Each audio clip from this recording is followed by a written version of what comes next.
देश और दुनिया की तमाम फटाफट खबरों में आपका स्वागत है। खबरों के लिए आपसे निवेदन कि यदि आपने हमारे चैनल को सब्सक्राइब नहीं किया है तो कृपया करके देश और दुनिया की तमाम फटाफट खबरों के लिए आपके अपने चैनल को सब्सक्राइब करना ना भूलें। आप सब्सक्राइब करते हैं तो हमें हिम्मत होती है सही और सच्ची खबरें आप तक पहुंचाने की, वरना मीडिया में किस तरह की जहर, नफरत और भेदभाव की न्यूज़ें आपको प्रसारित की जा रही है, इस पर भी आप नज़र रखें और उन चैनलों को बढ़ावा दें जिनमें उन खबरों से अलावा आपको उन खबरों को दिखाए या उन खबरों को प्रसारित करें जिससे आपके बच्चों की बेरोजगारी या उन तरह की खबरें जो आपकी महंगी होती शिक्षा या बढ़ती हुई महंगाई के बारे में आपसे चर्चा कर सके। तो इसलिए आप उन चैनलों को बढ़ावा दें। तो क्या है आज की बड़ी खबर? जी हाँ, राहुल गांधी ने बड़ी स्वीकारी है इस बड़ी गलती को। है कोई किसी में हिम्मत की पुरानी जिम्मेदारियों को भी वह अपने ऊपर ले, जबकि हो ये रहा है कि अपनी गलतियों को किसी दूसरे के सर पे मढ़ा जा रहा है। इसलिए कांग्रेस के राहुल गांधी ने बड़ी एक स्वीकारोक्ति की है, जो एक बड़ी बात है। कांग्रेस से कई गलतियां हुई, उनकी जिम्मेदारी लेने को तैयार हूं। कांग्रेस नेता राहुल गांधी ने कहा कि कांग्रेस की कई गलतियां उस समय हुई जब वे वहां नहीं थे, लेकिन वो पार्टी की सभी गलतियों की जिम्मेदारी लेने को तैयार है। राहुल ने यह बयान बीती 21 अप्रैल को अमेरिका के ब्राउन यूनिवर्सिटी के वॉटसन इंस्टीट्यूट में उस वक्त दिया था जब एक युवक ने उनसे 1984 के सिख दंगों को लेकर सवाल पूछा।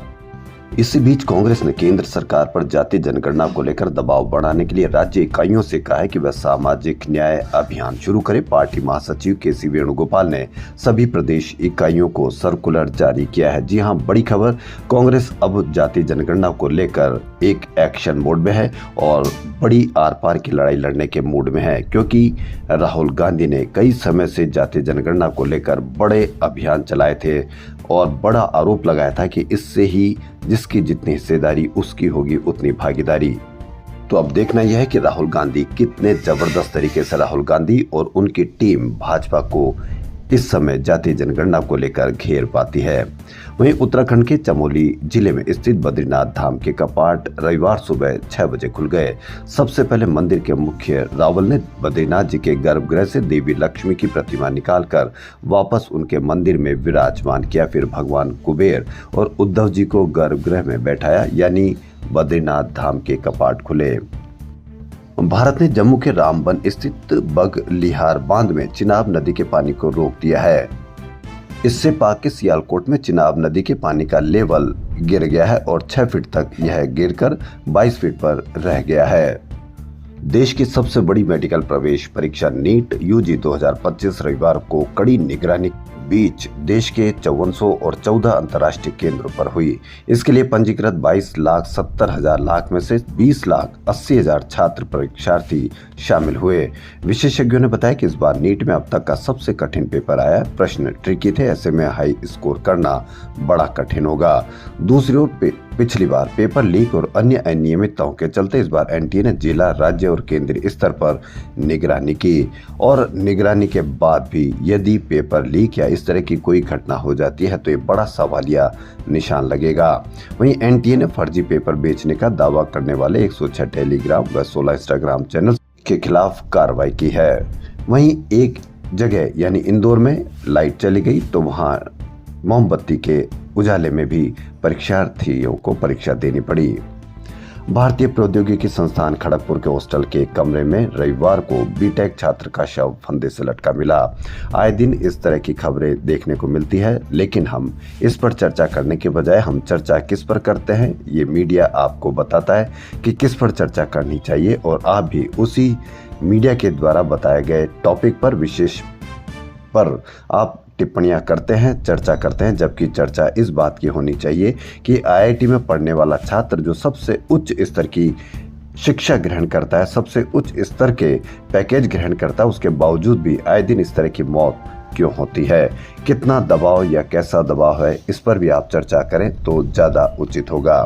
वहीं एसीबी ने रविवार सुबह यानी 10:30 बजे राजस्थान की राजधानी जयपुर में बागीदोरा से भारत आदिवासी पार्टी के विधायक जय कृष्ण पटेल को 20 लाख रुपए रिश्वत लेते हुए गिरफ्तार कर लिया। प्रश्न पूछने पर इस तरह की कार्रवाई की गई है।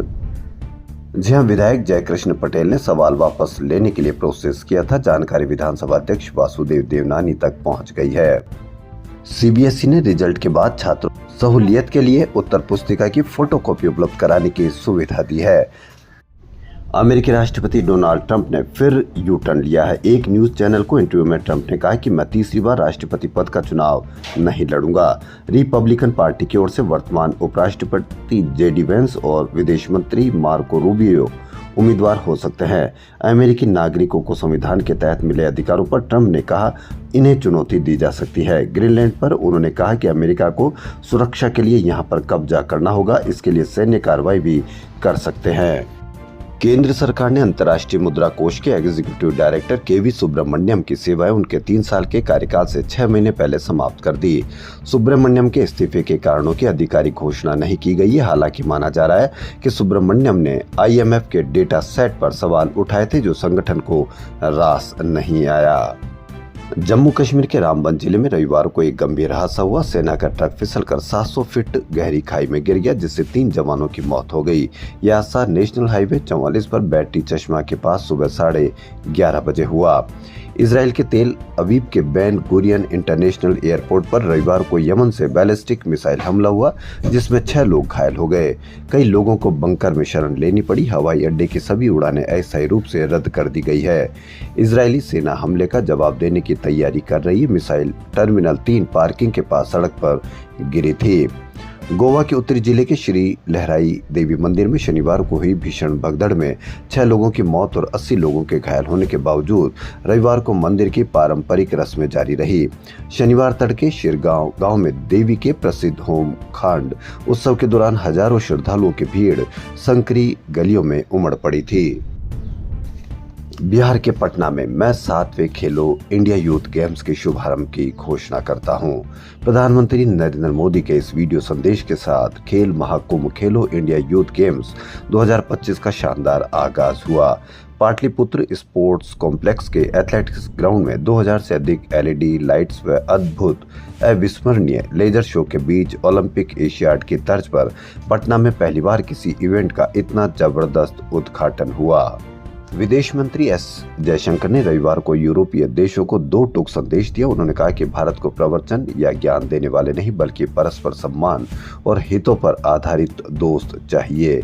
उनका संदेश किसको दिया, किसको गया, यह एक सोचने विचारने का प्रश्न है। देश और दुनिया की तमाम फटाफट खबरों में फिलहाल इतना ही। यदि आपको देश और दुनिया की तमाम फटाफट खबरें पसंद आ रही तो आपके अपने चैनल को सब्सक्राइब करना ना भूलें। धन्यवाद।